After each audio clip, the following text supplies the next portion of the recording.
Welcome to Good Money Moves, a show where we share financial tips and advice to help you feel financially empowered. My name is Jenna Taubel, AVP of Marketing here at First Alliance Credit Union, and with me today is Jordan Kaehler, our loan portfolio manager here at First Alliance, and we are going to be digging into a very important topic and timely. We are going to be talking all about holiday spending, holiday budgeting, and give you some tips to help you feel a little bit more in control over your money this holiday shopping season. But before we dig into that, Jordan, why don't you share just a little bit about yourself for our listeners and kind of what you do here at the credit union? Yeah. So I'm Jordan Kaehler. I've been here since 2019, and I'm the loan portfolio manager, as you said, and so my day-to-day kind of looks like I oversee our underwriting team for both consumer loans, which would be car loans, credit cards, debt consolidations, and I also oversee essentially the underwriter for our business team too. And keep an eye on our portfolio, make sure everything's performing how it should, or figure out make recommendations for adjustments that we ought to do, either to interest rates or things like that. So I really enjoy it. Very analytical. I like it. Yes, awesome. Well, thank you so much for being here again. So let's just jump right into our topic today, because I feel like there's so much that we could talk about with this. Oh yeah. Why is it that so many people tend to overspend during the holidays, and maybe what are some of the even like financial consequences that people don't think about when they're swiping that card to just like get all of this stuff checked off their holiday to-do list? Yeah, I think my opinion would be that it's either a sense of compulsion or obligation when it comes to the holidays, and I think it's easy to swipe a card, especially if it's a credit card. It's easy to, there's less of a psychological attachment to your money when you swipe with a credit card versus cash. So it's easy to overspend and be like, oh yeah, this is only $20 here or $30 there, and next thing you know, your Christmas bill is for two people, say $1,300 or something. You're like, whoa, Yeah. how'd that even happen? I think let's say you charge $1,300 on a credit card. I mean, most credit cards are in the high 20s, maybe low 30% interest rates right now. And if all you're doing is making the minimum payments, it's going to take years to get out of debt from even just a $1,000 balance. Yeah. It can be, straining on your finances or your monthly budget if you've got one in place, and just even like psychologically, it can be very stressful. When you've got credit card balances and things like that, and that's in the spirit of the holidays is not intended to be stressful, although it seems like it can be. Yeah. Well, and I like the point that you made. You feel like you have to be involved and you have to spend this money, and if for some reason you're not out there spending to the max to give gifts to your family or have this wonderful holiday experience, right, then you feel like maybe you're not celebrating right, or there's just a lot of societal pressure around the holidays to spend money, and which is why I think it's so important for us to be talking about this topic. And I think you kind of mentioned it too, your budget, right? So how can somebody maybe build a realistic holiday budget, and what are some of the things that they should be thinking about when they are putting together a holiday spending budget? Yeah, I think from my own experience, what I've found to be very helpful is figuring out, okay, first, who are we buying gifts for? So you figure out how many people you're buying gifts for, and then setting like a cap for how much you're willing to spend per person. So like, for example, let's say that you've got 5 people, and overall you can afford say $500 for gifts. It's like, okay, well, that's either $100 a person, or maybe if it's like a kid or something, maybe they'll do $200 to your kids, and maybe the remaining $300 to whoever's left over. And so it's really just planning a solid, like, this is our cap, and sticking to it. Yeah. I know with my wife and I, we pretty much allocate out just like that, where it's like, this much is for our son, this much is for my in-laws and my parents, and we write it down, and as soon as we spend towards someone, we jot down that we spent this much on this person, this is how much is left over, and then you decide, okay, well, do we want to get more, or do we want to shift that money somewhere else? Yeah, and gifts is like probably the biggest expenditure for most people. But then I also think about too, like if you travel to see family, like you should really be including that in your holiday budget. If you're a baker and you know you're going to be doing all kinds of baking, like how much is that extra to your grocery budget outside of your normal spending? And how can you maybe try to find some deals or to keep those costs down, or how much do you need to really include in budget? And then wrapping paper alone gets so expensive, especially if you want the wrapping paper that doesn't rip the minute that you try to wrap your present. Because I have gone cheap sometimes and it does not go well. I end up having to spend even more to get better wrapping paper just to wrap the gifts. So like all these little things, they add up so fast, and especially when it's like outside of that normal budget. But I think you made a really great point in just saying like, who is it that you're buying for? What are the things that you need to spend money on, and really what's your comfort level and what can you actually afford, I think is so important. And I'm really glad that you brought that up, because I think a lot of people just go into it without a plan.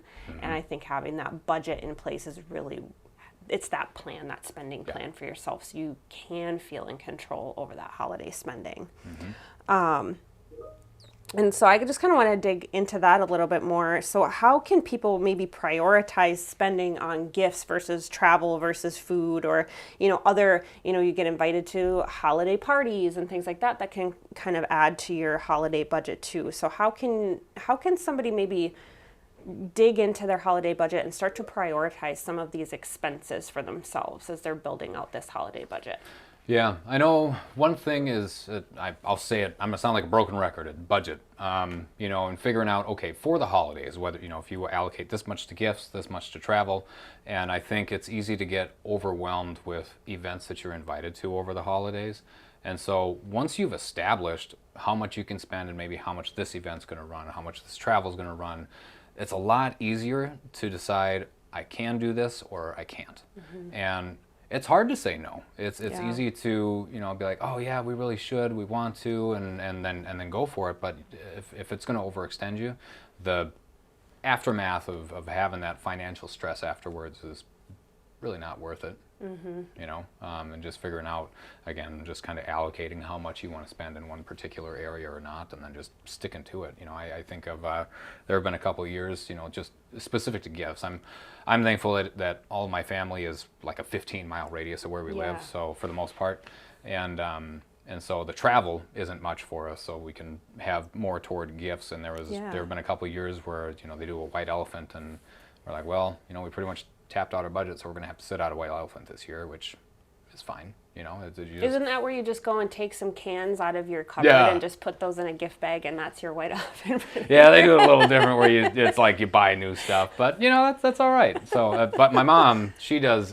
one where you pretty much recycle some old goods. I've re-gifted a few gifts from a white elephant. Yes, re-gifting is a great option when you're tight on a holiday budget, for sure. And it's good to declutter. Yes, kill two birds, one stone, right? Absolutely. Yeah. Well, and I like, that you kind of talk about, you have your budget, and you just have to kind of figure out what buckets you can fill with the money you have available. So if you do have to, book flights and hotels and things for travel, then maybe you do have to dial back on the gift giving portion or the food portion, and really just have to balance out those priorities to fit within that budget, so you're not straining your financial resources over this what's really a short window of time, right? You think the holiday shopping season is maybe 2 months, November, December, really.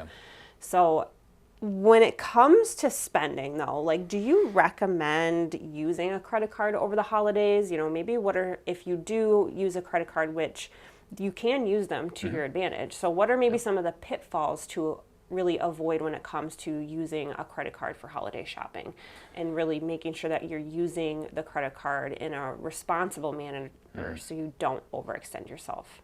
Yeah, I know for me, we pretty much use our credit card for everything. We pay it off in full, and what I like to do is accumulate the rewards throughout the year, so that come the tail end for Christmas shopping, I cash out the cash that you get back, so that the strain of purchasing the gifts is not as much. However, when you do that, like I said, you want to make sure that you pay it off in full, because the interest charge that you would get would far exceed any rewards that you'll ever get on a credit card. So it's really being mindful of whatever you do charge, make sure you can pay it off in full to avoid any interest charges, and getting sucked into that cycle, I'll call it. I think it's easy to get sucked into a cycle of swiping the card and then carrying a small balance that slowly grows over time, and all of a sudden you wake up one day and you're like, how did I get to this position? Yeah. You know, and just no one wants to go through that. It's a very straining state to be in. Yeah, you don't want to have that gift-giving regret is what I call that, because Yeah. it is so, like we talked about earlier, it's so easy to get sucked into like that holiday spirit and just like, oh, I just want to give to everybody. Oh, I'll figure out a way to pay this off later. And you kind of convince yourself that you can handle it, only to maybe realize come January, February, when you get that first credit card statement, that you're like, oof, maybe I overdid it. And then you feel all this regret. And it's like, you don't want to feel that after having such like a joyous moment to like give all these gifts to the people that you love and like plan fun travel to see family that you maybe don't get to see very often. So I think going back to your point though about rewards cards, I think this time of year is a great time to really have a plan in place for using your rewards cards, because to your point, you can, you know, in some cases you can use that cash back feature for rewards cards to help maybe pay off some of that balance, or even help put that towards gifts depending on how that particular program works for your card. So I love that you mentioned the rewards card for that, because I think that's probably when a lot of people really rack up some points on their rewards cards, is over the holidays for sure. And if you can avoid cashing it out throughout the year, you feel like nothing pretty much when it comes to holiday gifts, you know. Yeah. I mean, the You Choose rewards card that we've got here offers, I think it's 1.5% back, and then it has a variety of other like bonuses on your birthday and your anniversary that you've got the card. So it's got just, even you can accrue cash back with our card without even having to really swipe it. Yeah, you know? which is awesome. Yeah. Which is awesome. Just you kind of get rewarded just for having it as a benefit. That's great. So let's say, you know, somebody didn't see this episode or didn't hear this episode in time, and now they're watching it post holidays and they're like, oh, I'm in this position where I have overextended myself. How can somebody maybe bounce back from that, having overspent over the holidays? What's a good strategy? Yeah. So there's a few different strategies that you can use if you find yourself in a position where you may have overextended a little bit on your credit cards. One of them is going to be a debt consolidation loan. Like I said earlier, the interest rates on credit cards are going to be in the high 20s, low 30s, and in some of the bigger cards. With a debt consolidation, if you flip it over to what's called an installment loan, which is a fixed rate and a fixed monthly payment until it's paid off. Those are going to have far lower rates than a credit card would be. I know the interest rate on an unsecured loan right now for us, if you've got a higher credit score, is going to be somewhere right around 10%, maybe 11%, which is a third of what the major credit card companies are going to charge you. So you can save on that interest. More will get applied to principal, and you'll get paid off sooner. You know, and then a different method, if you say for whatever reason, say you're unable to get approved for a consolidation, or say you don't even want to go down that route, you're like, I don't want to deal with it, you can do like a debt snowball method, which is really going to involve budgeting again. Like I said, broken record, budget. But it's so important. Yeah, exactly. So any extra that you've got, like Dave Ramsey kind of has this principle where your first step is save $1,000 for an emergency fund, and then after that, take whatever extra you've got in your budget and apply that towards your smallest balance card. So if you spread it out around a couple cards, take whatever extra, apply it on top of your minimum payment, and then you can get it paid down far sooner because you'll have more going to principal. Yeah, awesome. No, and we've talked about both of those strategies in past episodes of the show too. So if those do sound interesting, you go back and check out some of our past episodes where we talk a little bit more about debt consolidation and using credit cards and things like that. So what that does lead me to, though, is something that I think it maybe used to be called like layaway back in the day, but they call it buy now, pay later, essentially, right? So I know the holidays are a huge time for people to rely on tools like buy now, pay later, but really probably not the best strategy for affording holiday gifts. Can you talk a little bit more about, like, what, for those who don't know, what is buy now, pay later? Yeah. And then how can you maybe avoid having to rely on those types of services over the holidays? Yeah, so buy now, pay later programs are, you'll probably see them advertised if you shop on Amazon. And let's say your purchase is $100, they'll break it down where you can buy it in full without actually having to shell your money out up front, and you pay it over, say, a series of, it's relatively short term, somewhere between maybe 4 to 6 months. So let's say they spread that over 4 months, your $100 purchase would then be 4 payments of $25. Sure. And so, although it's tempting because, just you think of the psychological attachment to money, if you do that buy now, pay later, you're not going to see it come out of your account, and you're not going to feel it right away.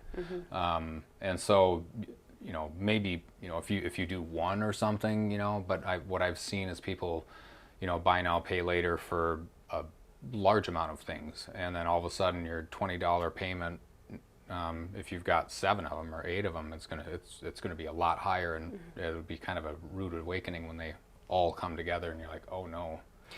Yeah, and I imagine it's really easy to lose track of what you've used a buy now, pay later service for, because they make it so easy. It's just like opt in at checkout, and then you don't even realize sometimes maybe what you're opting into. So, yeah. I've got strong feelings against buy now, pay later, and if you can't afford it, then just don't get it. Save for it, and you'll save yourself a lot of trouble by just not living outside of your means. Yeah, and I imagine you, in your role in working with our underwriting team, you probably see a lot of our members who have used buy now, pay later services and are now in a position where they're kind of really strapped for money because they have committed themselves to these things without really having thought through the implications to their day-to-day budget, their monthly budgets. Yeah, and with those buy now, pay laters too, they those programs don't report to your credit report. So even if you say, oh, this might help with credit, it doesn't report. So you're going to have no value in doing that if there's any motivation to say, oh, I'll do it because it'll help with my credit. It's not going to help with your credit. Interesting. So it's something that just doesn't report, and I think I'm not sure why, but I'm sure it has something to do with how short term those loans are and everything there. I mean, I don't think they're technically deemed loans, but yeah. Interesting. Yeah. So it sounds like buy now, pay later, probably not the best choice for holiday shopping. If you do need some kind of, credit line in order to be able to afford your holidays, maybe a rewards credit card that you get ahead of time or something like that is a better option, just because it's a little bit more transparent. And while there is, some interest rates that get applied to those, if you're paying them off in full, you're not likely to even pay on those interest rates anyway, and you have a little bit more control over what that looks like. And you're seeing all of those payments you've made in one spot instead of dispersed over these little tiny loans across multiple vendors potentially, which can be really stressful to manage, especially, when, like you said, when those payments start to tick in, it gets to be overwhelming. So thinking about like planning ahead for holiday spending, we talked a little bit about budgeting, but is there tools that people can use to start to save money up front for holiday spending so that they aren't having to rely on credit cards, and they maybe have some savings set aside that they can just pull from and that's like for that specific purpose? Yeah. We've got holiday savings accounts that you can go ahead and put money into. I know a couple strategies that I personally utilize that for, end of the years, throughout the year, not that I'm like every month thinking about, okay, how are we saving for the holidays, when you're in January just coming off of the holidays, but I have an automatic transfer that goes from our checking immediately to our savings account the day that I get paid, and the day that my wife gets paid, we transfer a little bit over, say in, however much you can afford to do, because anything's better than nothing. And and so that's one strategy. Another thing that we do is there's an app, I forget what the name of it is, but essentially it gives you cash for filling up your car with gas. So you fill up your car with gas, and just on Saturday we filled it up, we got 17 cents a gallon, which on an individual transaction level is really only a couple dollars, but if you do that consistently throughout the year, by the end of the year you might have $100, and $100 is $100. Yeah, that's gifts for somebody you only kind of like, right? Yeah, exactly. And then we use a different, it's an app where they do roundup investing in a sense, where say if you spend $1.98, it'll take that 2 cents, round up to $2, and invest the 2 cents. So it's kind of like a savings account without having super immediate access to it. Sometimes if it's out of sight, it's out of mind, and you just let it happen until the end of the year, and you'll have something by the end of the year to help out with that. Yeah, well, what I really like in kind of like all of these examples you've given is the automation piece of it. Like just kind of set it and forget it. No, Yep. And especially if you know what your kind of holiday budget is for the year, you have a goal that you can work towards saving towards, and you can just kind of work backwards and go, okay, well, if I want, $500 come Christmas time, I know I need to have X that each month that I'm putting away. Yep. And so, and I love the holiday club accounts that you brought up are really great too, because it's a place for you to stick that money, and you can kind of know exactly where you're at for the year for that particular goal, and then it releases to you right in time for holiday shopping. So it's a great tool to use. Do you have any last minute holiday spending or budgeting advice for our listeners today? Just don't live outside your means. It's short term, makes you feel good. In the long run, it can be a lot of stress, and nobody wants to be stressed out. Yeah. Well, awesome. Well, thank you so much for being here today, Jordan. And again, this is Good Money Moves with First Alliance Credit Union.